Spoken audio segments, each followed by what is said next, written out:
આપણું વ્યક્તિત્વ તો તેલ જેવું હોવું જોઈએ, જેને સમુદ્ર પણ ડૂબાડી ના શકે.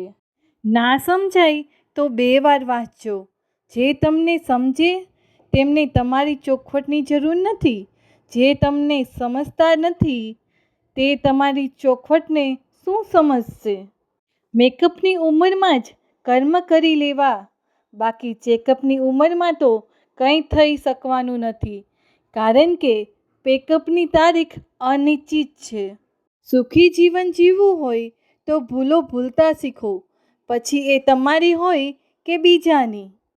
હૈયામાં હરખ હોવો જોઈએ. સંબંધ નિભાવવાનો. ખાલી વાતોના વાવેતર કરવાથી લાગણીઓ લીલીછમ ના થાય.